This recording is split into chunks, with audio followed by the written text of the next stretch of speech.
Hello, mbaniriza once again ku channel yange ya Ronnie Santos, era nze Ronnie Santos, mukwano gwange gwenna ndaba njagala kwebaza n'okugamba twebale nnyo ate okubanga otulaba olunaku olulala era n'olunaku olwaleero tukomyeyo okwogera ku byemizannyo. Ndi muwagizi omupya wa club ya Vipers Sports Club. I've been a KCCA fan for so many years, so many years nga ndi muwagizi wa KCCA. And effective yesterday, enaku z'omwezi nga 2 October 2025, bino nno si bya mizannyo nakyuse era ndi muwagizi wa club ya Vipers. Olunaku olwaleero nakedde kajansi ku merchandise shop yaabwe ngenda nengula emijoozi. Naguze emijoozi 2, soose nengula guno gwa red era ndowooza guno gwe mupya kuba nabuuza omuwala gwe nasanzeewo n'angamba nti omujoozi mupya. Mbadde njagala kunteerako amannya then ne guno gwenyambadde. Guno mbadde njagala kuteekako Kaliisa, captain wa Vipers, who is my friend. I'm not his agent, naye mukwano gwange nnyo. Then guno gwa red mbadde njagala teekako Tadeo Lwanga, kati naye muzanyi wa Vipers. Naye omuwala angambye abateekako emijoozi amannya tebabaddeewo, so ndowooza ngenda kuddayo ngula emijoozi emirala. Nga bwe nkugambye gumu ngenda teekako Tadeo is also my good friend. Then ne Milton Kaliisa. Nyine ensonga zange lwaki nakyuse.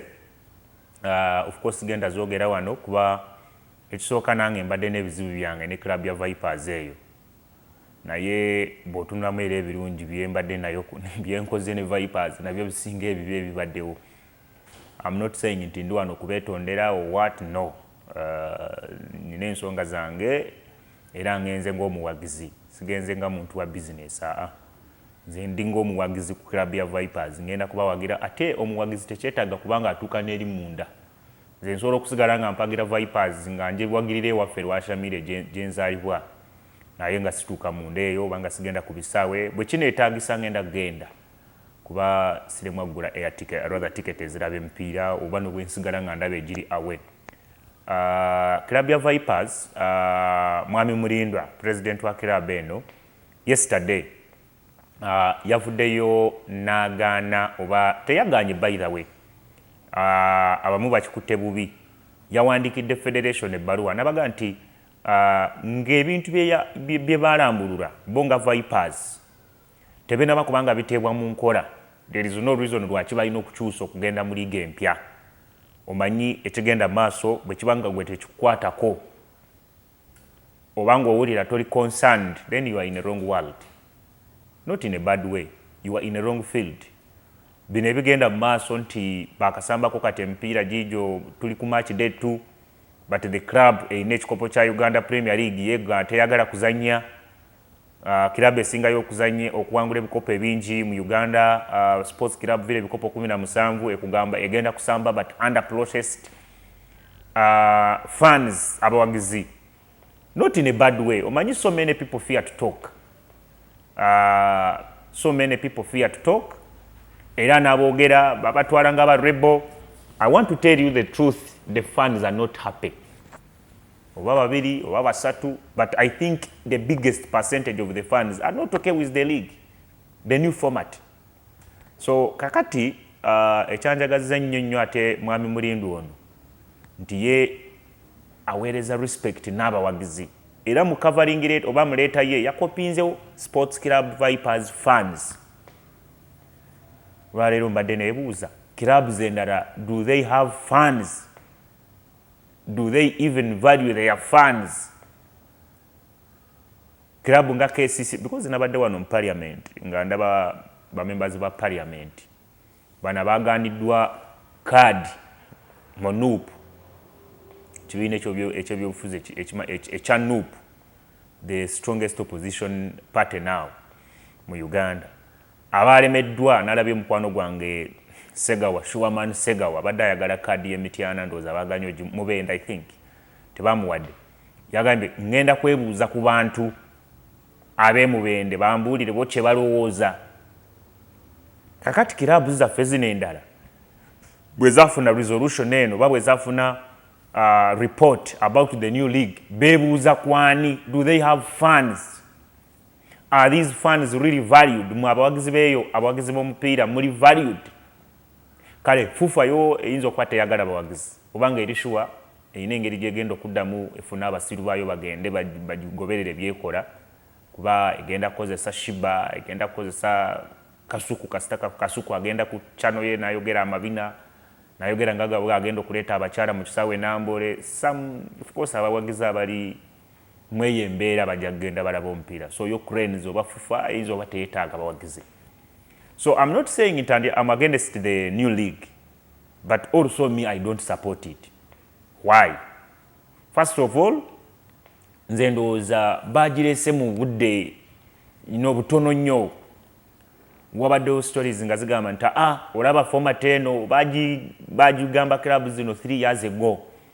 Federation nefuna a new idea. Netajugera mu mawulire because FUFA ebadde nayo kwogera nnyo nga eyogera nnyo, not in a bad way. Wefuna kintu kyonna ekimenya. So in my opinion, eno new league eyinza okuba nnungi. Naye kyenalabye omukulu kyasinga okuteeka kwa maanyi nti sente. Kati tiimu zijja kufuna sente nyingi. Nti ekyokubiri tiimu zigenda kuzanya emizanyo mingi. That's not a point. Kanjogere ku ye sente. Sente zavuddewa nga last season twali tugenda maaso nga ba referees complaining nti tebana bakusasulwa 3-4 weeks. So after 8 months, or rather after 2 months, where has the money come from? Sponsor chi federation gwe yafunye oba start time oba bana ba Uganda Premier League gwe bafunye gwe batayagala kutugamba. And anyway, clubs zibadde zi complaining about the incentives FUFA zeba subiza, including the sponsors monies. Zibadde tezijja mu budde. How much sure are they now? Sente zigenda kujja mu budde. Because these clubs put in a lot of money. It is not easy to manage a football club in Uganda. Now, people with authority, people with you have the response, you can do whatever you want. But a man like Murindwa will say no, and he has said no. Of course, it doesn't mean in league tegenda agenda maso n'okuzanyibwa mwe gye mwagala. And also it doesn't mean that club ya Vipers tegenda kuzanya mu league ya mwe gye mwagala. But ekulaze nti yo tekola ki? They are not okay with the league. In fact, Murindwa yabuuza naga nti kikye nnyo league eno enkadde kyetukoze nnyo that we cannot wait. Ye league eno bwe bayamaanyi nga nnungi, lwaki tetugisooka mu big league? Tugisooke mu big league, tulabe nga bwenaakola. Then season ejjoba 2 seasons after, we can bring it up. We can actually upgrade tugirete mu Premier League. However, league jagenda maaso. This is my thinking. League jagenda maaso kuba federation we bananyuni mupiira. But are you okay with having games going on when you have protests, when fans are not in the stadium? In my opinion, can we address, rather in my understanding, can we address the few things what are Vipers yo chero was? Because ziri club endala ziri run by mafias. I don't think they are even, for instance, a club like Inge Yange Jemba Dempagire ya KCCA. I don't expect anything good from them, especially the management, not in a bad way. Zeros until they even know and of course have the implications, or they don't know anything about what the new league can, effects for them, and of course some other clubs. So to me, ndi musanyifu nnyo ne Mwami Murindwa yalaze his side, ya respecting abawagizi abalala batwalibwa ng'embwa, ate amazima sibalimbye, mwe other fans aba clubs endala babatwala ng'embwa. No one respects you. You get it. But it is okay if Vipers play in the new league format. We all know they are going to play because it is the ego not to play. Baba forcing ko league. Nze ndowooza league eno yali erina okulindamu, then ekyokubiri basooke bagiteeka awalala tulabe nga bw'enaakola mu big league. Waliwo omupiira gw'abakyala, women football. Lwaki temugiteeka mu women football?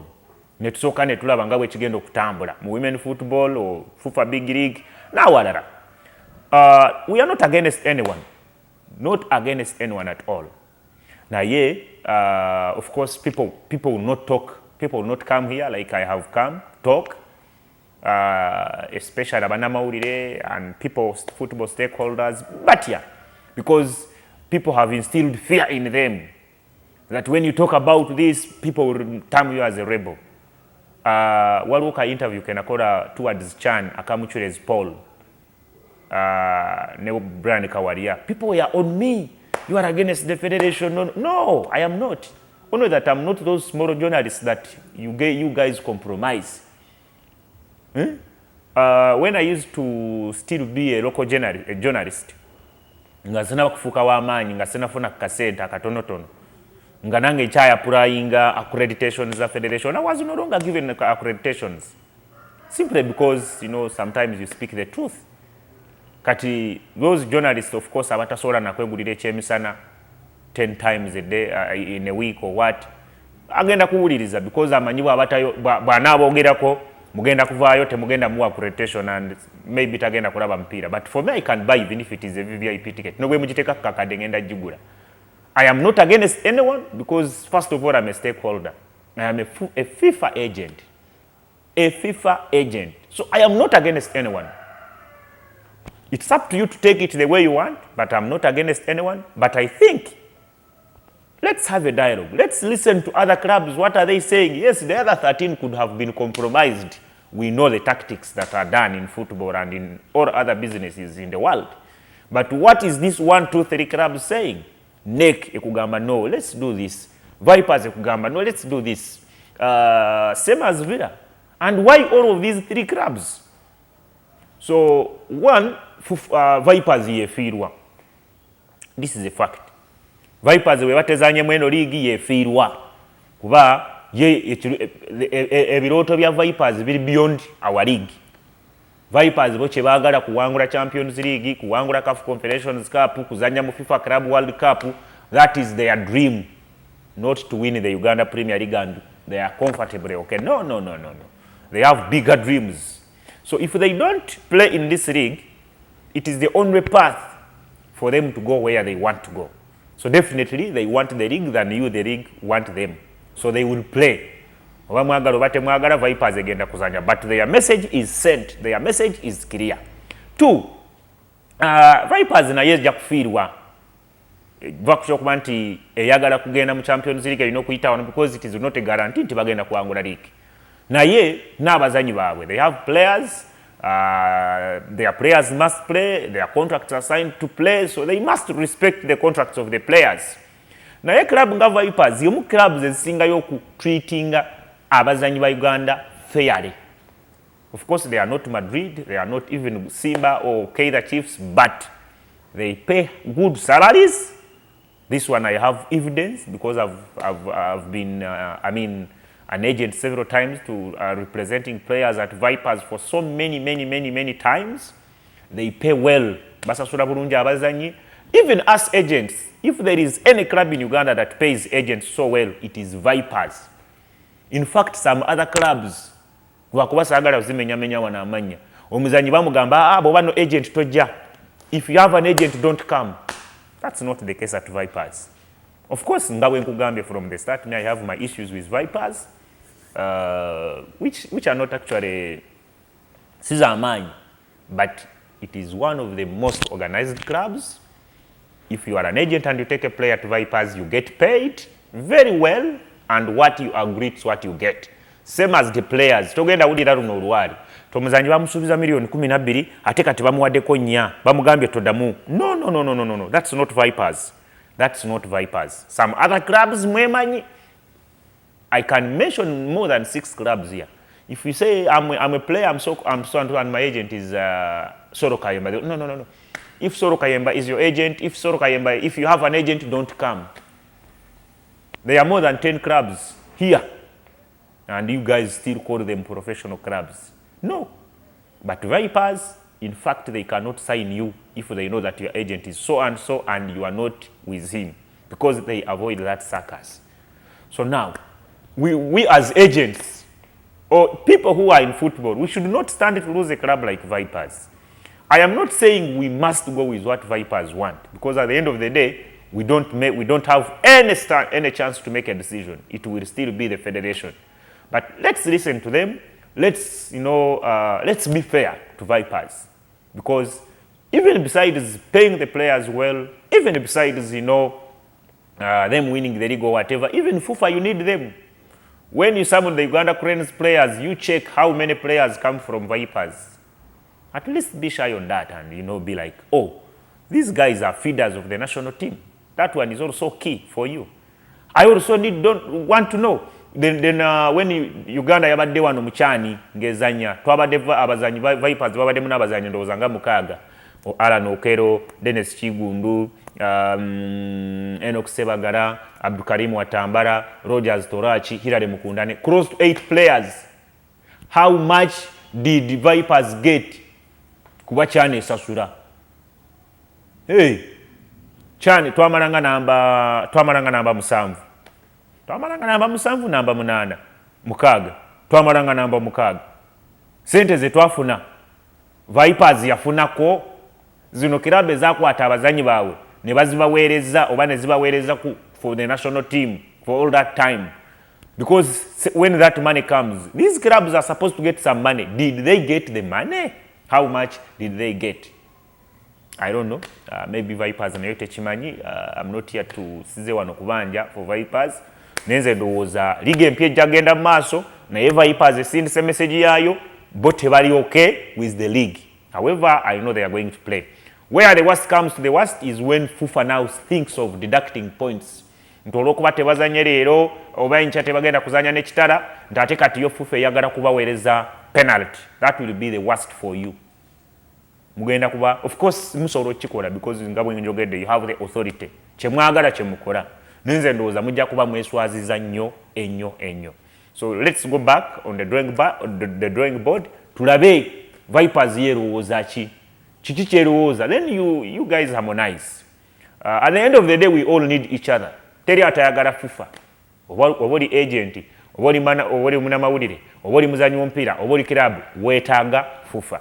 Nene FUFA naye twetaaga lwakuba kati nga mu mawanga nga Uganda gali non-footballing countries. I always term Uganda as so. For them, barowooza basobola okukola nga tebalina ba agents, because at the end of the day, people who work inside there, some of them are agents, masquerading as agents anyway, because some of them are not qualified and they are doing football agent work. But that is not what si kye kibadde kindese wano. Ze kindese wano badde njagala kwebaza Mulindwa n'okumugamba nti Mulindwa, many people are happy with you. Many people are happy for the decisions you took yesterday, and I want to tell you that you represented many voices.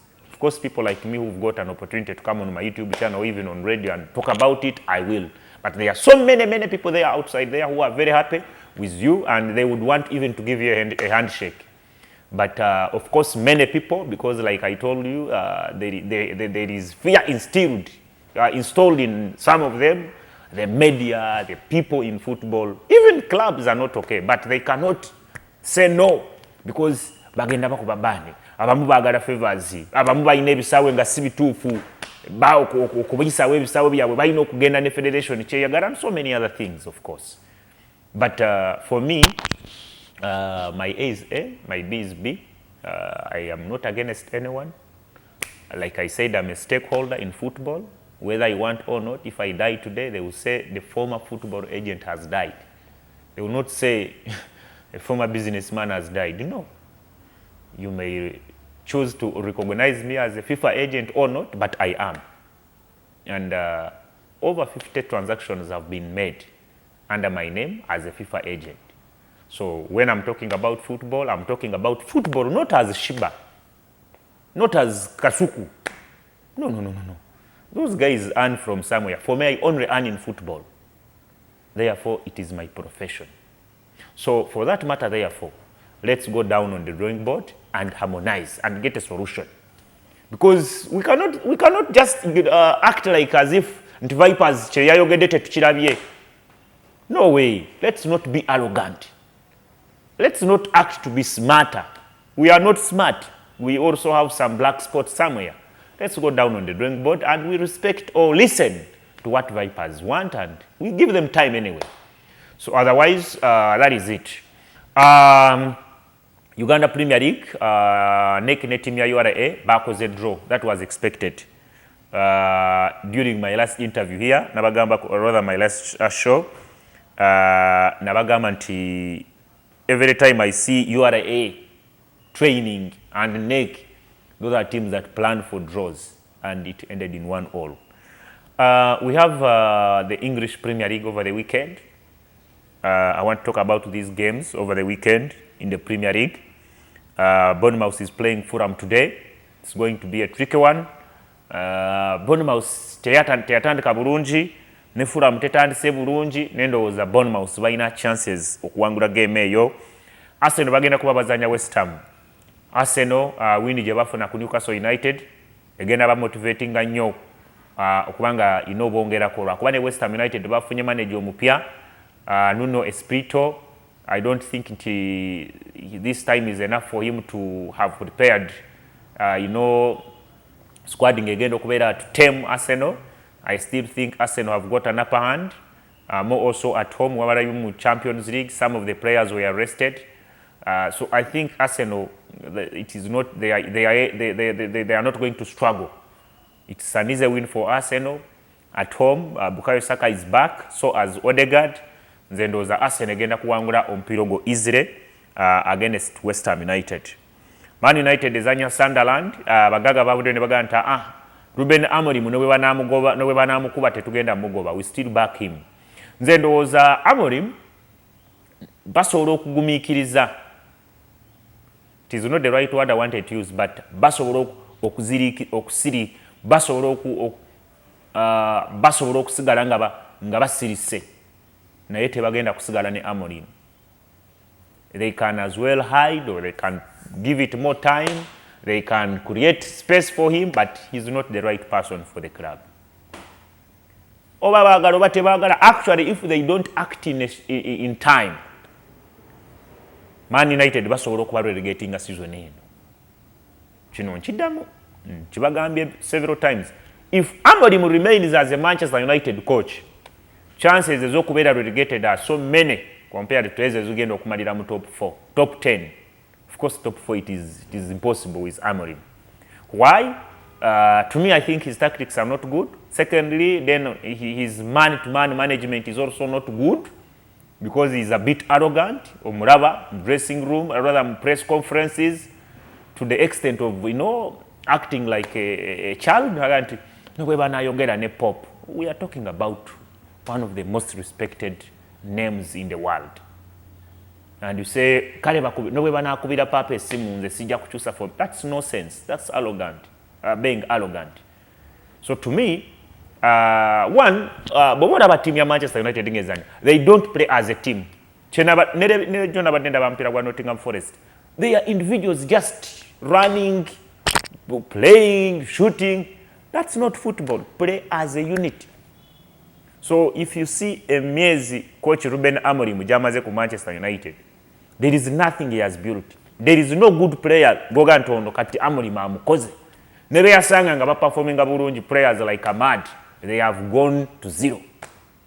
I don't want to talk about the system, but olabira ddala nti team eno, they are not playing under any instruction. Over the weekend when they lost to Burnley, I was very mad with this player Matthias Cunha. He had an open chance to cross to pass to either Bruno Fernandes or Mbeuma, and they score. He insisted and became selfish. Computer now goal. Play as a team. Create open spaces. Run. When someone runs, give him the ball. These are simple things. Even a stupid coach where washamiro munacharata yakatandika omupiira nga coach ababimanyi nanga ta coaching nga omupiira at any big level. I know that.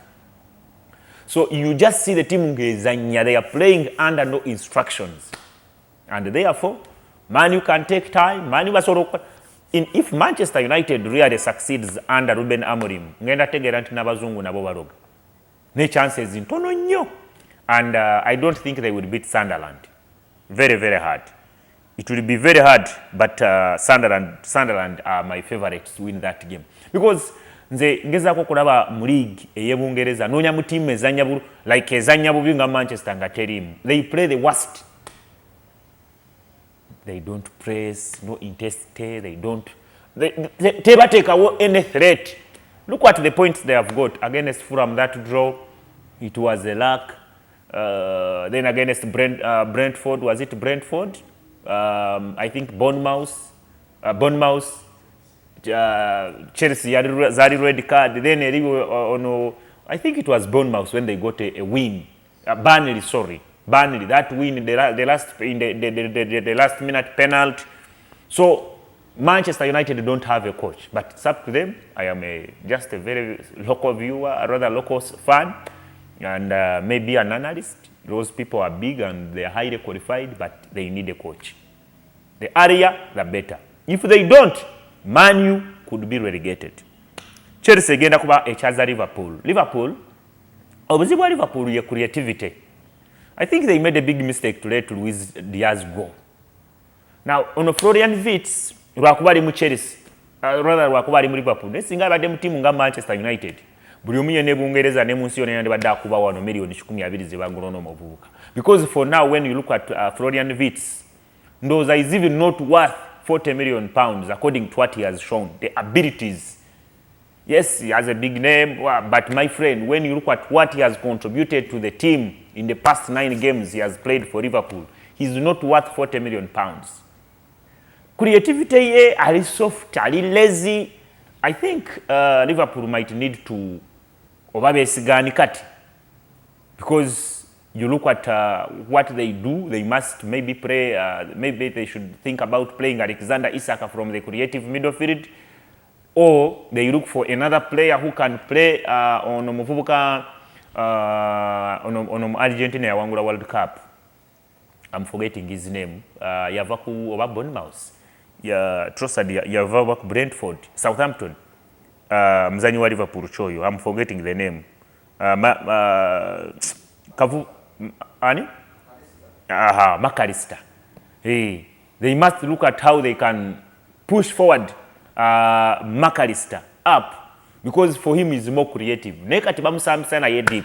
Then Dominic Soborozola is good, but he takes time to make decisions. You have to be quick in making decisions. Then the problem is that also Salah is old. You know, Liverpool lost 2 key players. But of course, ngabo manyi Liverpool genda sigala nge gat tuwangula. You know, they have never replaced Alexander Arnold. They have never replaced him, and Arnold was not just a player, he was a player and a half. In 10 games, Arnold Alexander, yes, he would give you 3 or 4 assists in 10 games and score. Even when he doesn't score or he doesn't assist, Alexander Arnold would at least be involved in 10 goals, 3 of them. They don't have that player from the back. They said, you know, when he's not attacking, he's not a good defender. My friend, all teams want to score. And even me, I can go to Manchester or Barcelona and defend. Defending is not that hard, but scoring or creating a goal is hard. So Liverpool, I think it will be hard for them to win at Chelsea. More also, Chelsea struggling zenyo tujirabye fenna. Besides winning the Champions League against Benfica, still they didn't play well. I think this is the game they must win. They have not won in 4 in the Premier League, so this time they must win. I'm going with Chelsea to win over the weekend against Liverpool. More also at Stamford Bridge. Nsubira Liverpool eno okumukuba omupiira mu weekend eno. Everton ne Crystal Palace, Everton at home on Sunday. Eyo game y'amaanyi nnyo. Newcastle bagenda kubazanya Nottingham Forest. N'omugaga wa Nottingham Forest oyo nze gwe njagala bakubire ddala kuba yali alina kocha ng'amukolera bulungi naye n'abeera unsatisfied with him n'amugoba. Kakati yaleese ono tanafunayo win. Zanya Newcastle United bazanye bulungi nnyo mu Champions League. Nottingham Forest struggled, baluzize to team ya Midland ya Denmark. I don't think Nottingham Forest will win this game. Then there is a game, Brentford-Man City. I think Man City are now set to go. Man City will win this game. Mu La Liga waliyo emipiira mingi nnyo egigenda okuzanyibwa in La Liga. Tulina Osasuna ne Getafe leero ekiro, that's Sananda. Girona ejja okubazanya Valencia. tusobola okwesiga Valencia to win that game. Real Madrid ezanya Villarreal. Real Madrid bagikubye omupiira bubinya Atletico Madrid. I think Madrid will need to really recover. That is on Saturday in late kickoff at 10 p.m. Barcelona is playing Sevilla. Barcelona yemu ku team ezikyasinza okubonya Sevilla. In fact, mu team ezitasumbwa Sevilla, it is Real Madrid. It is mu team ezitasumbwa Barcelona. It is of course team ya Barcelona. Ebadde yitawo nnyo. Ndowooza byebyo tujja kuddamu next time. Subscribe to my YouTube channel. Ronnie Santos, subscribinga go wali akade konawo. That is anytime we put there a video or any story, or of course when we go live ugenda kubafunirawo immediately a notification. Then secondly, kodi yaffe eri *210*775# okay. Option number 1 kubako Olutalo